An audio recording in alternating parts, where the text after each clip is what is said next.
What's going on, everybody? Okay, so I have a ton of comments when I started my Gear Runner channel. If you don't follow me on Gear Runner, please do so. I do a ton of car and truck mods and stuff like that. But when I first started that channel, it was meant to be a guns and gear channel. And it turned into a truck, car, Jeep, whatever, automotive channel. So I started this channel with intentions of doing firearms, and it turned into knives. But I've had so many people ask me for firearm content because they liked my firearm content that I decided to start doing firearm content again. So what I'm going to show you today is my latest AR pistol build. I'm pretty proud of this build. I like how it turned out. I like everything about it. There's only one or two things that I'm going to add to it, not necessarily change, but I got to get some stuff ordered and add to it. But let me get the camera turned down and show you this new AR pistol build. So let me go over how I set this pistol up and the parts I used and everything else that goes along with it. So first and foremost, I want to tell you that I used a Spikes Tactical Spartan lower.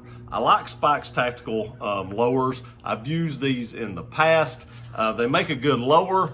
Not the cheapest ones on the market, but they do make a good lower. And I'd never had the Spartan, and you can see it has different little icons over here for your fire, your safety, your semi-auto, and that's all this is a semi-auto, but they still always put something over here for the fun switch.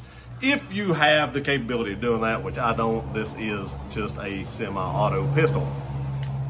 Now, you also see this DD MK18. So this is a real Daniel Defense MK18 upper, and you can see it does have the Daniel Defense bolt carrier group and everything. This is a 10.3 inch barrel, does have the Daniel Defense rail. I'll show you that right there. It is a complete Daniel Defense upper from Daniel Defense. I did put some rail ladders on it so that the Picatinny rails aren't as sharp when you're holding it. This is a Surefire Scout Mini along with a thorn tail light mount.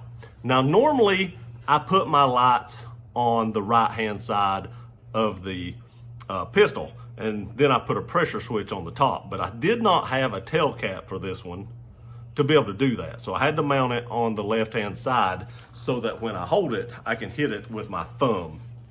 But as soon as I get a tail cap and the pressure switch, this will actually be moved to the other side of the pistol. Now I only use Troy Industries flip up sights, and there's a reason for that.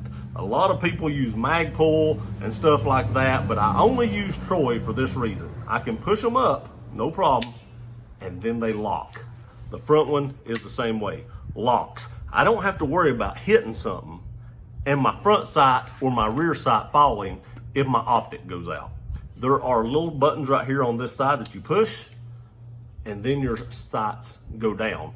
I will not use a sight on a pistol or a rifle that does not lock up, because I do not want to accidentally bump these with something and knock them down and then have to be fidgeting real fast to try to get these up if I'm in a stressful situation.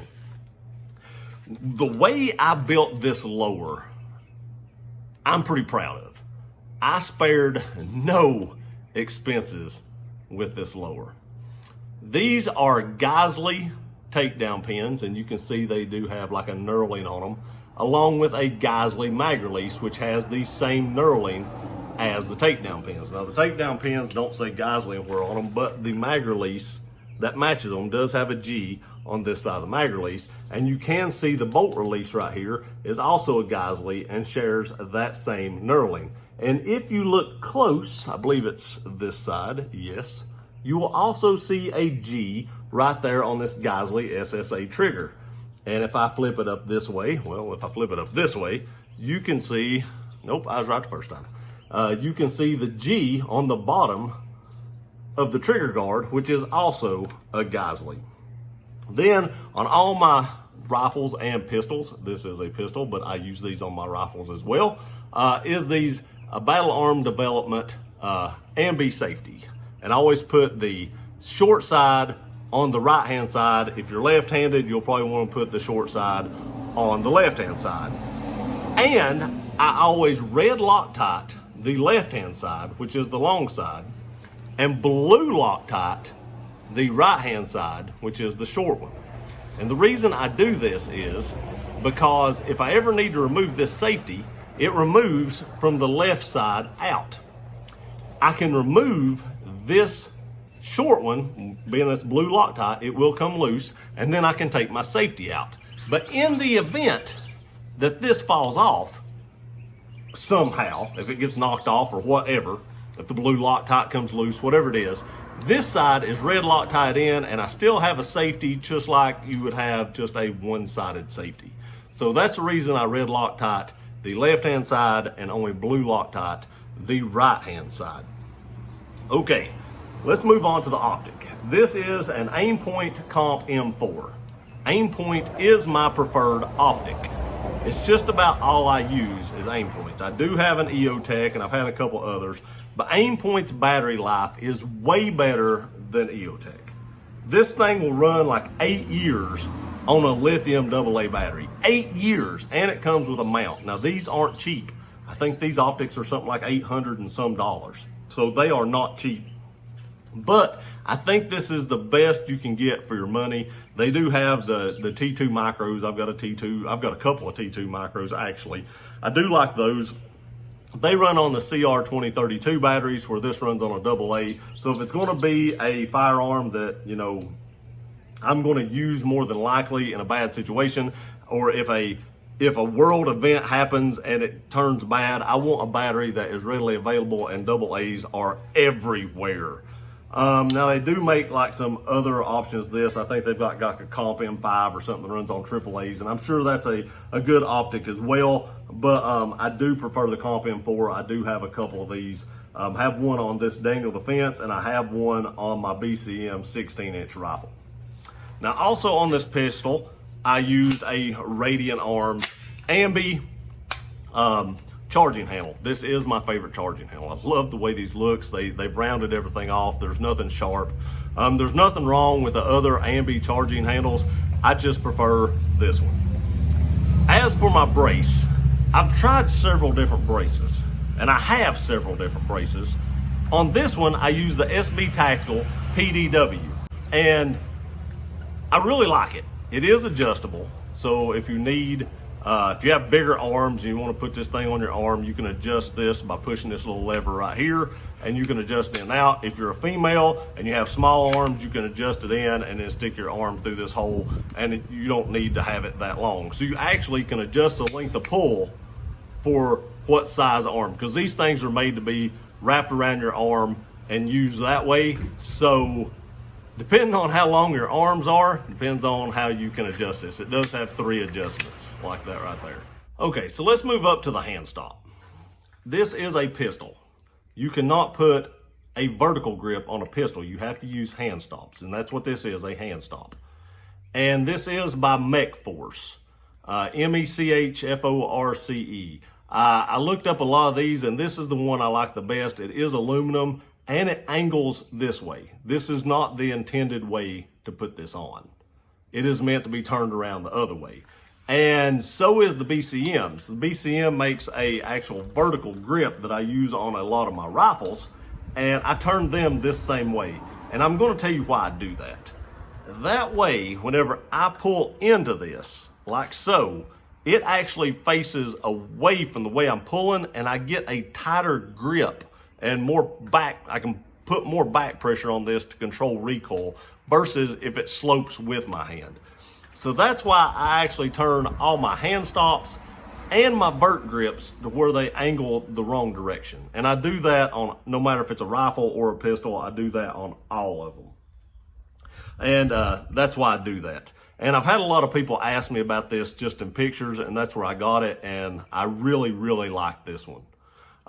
There's one thing I wish that was different on this. I actually had to put the QD mount right here because this is a full Picatinny rail and they don't put QD mounts. I wish that like Daniel Defense would put a QD mount or something like right here, but they don't. So this is actually a Daniel Defense QD mount, and there is also a QD mount on the back of the brace right here, the pistol brace. But that is pretty much the way I set up all my pistols and or rifles. Like I said, this is a pistol. I have several pistols and I have several rifles, and I set them up about the same way. I almost forgot, I do use ergo grips on all of them. And that's so that when I get used to my shooting grip, that if I pick up one of my other pistols and or rifles, has the same grip on it, I'm used to that same grip, and nothing feels funny when I pick it up. So as I go through all my pistols and rifles, as I do reviews on them, you will see a pattern. A lot of this stuff will look the same, and there's a reason for that. It's called muscle memory. And when I pick something up, I want to make sure that I'm very familiar with how it works, and I don't have to try to remember something different on one of my rifles or pistols. And that's why I do it. Now, I did leave a flash hider on this pistol. I didn't go with a brake. I have some brakes on some of my other rifles. I don't have any on pistols, and there's a reason for that. Pistols are extremely loud with brakes, extremely. So I did leave a flash hider. This is the factory Daniel Defense flash hider on this. Not sure if I'm going to change this or not, but for right now, it does still have the factory flash hider. I do plan on getting a suppressor, and when that happens, I guess I will be forced to change this. And I'm hoping to get like a Surefire SOCOM or something like that, so I'm sure I'll put some kind of Surefire flash hider on this pistol and probably all my other pistols as well. But tell me what you think. Do you like this? This is actually my favorite build to date. I think Daniel Defense makes some really good stuff, and I think Spikes Tactical makes some really good stuff, and Geisley makes great stuff. I want to tell you all, the reason I use Geisley triggers is I actually bought an AR-10 308 one time, and it had a Geisley trigger in it. When I went and sighted that rifle in, I put Geisley triggers in every single one of my ARs, whether they were pistols or rifles. They all got Geisley triggers immediately after that. They were that good. And if you don't want to spend over $200 on a trigger, don't go use one, because they're amazing. But there it is. That's what I got today. That's what I got to show you. Sorry I didn't get to go shoot it. I actually need to sight this one in. Just don't have a good place to go do that right now. But tell me what you think. Do you like this? Do you like how I have it set up? Is there anything you would change? Because I pretty much do all mine the same way. Appreciate y'all watching this video. Please like, share, and subscribe. We'll see you next time.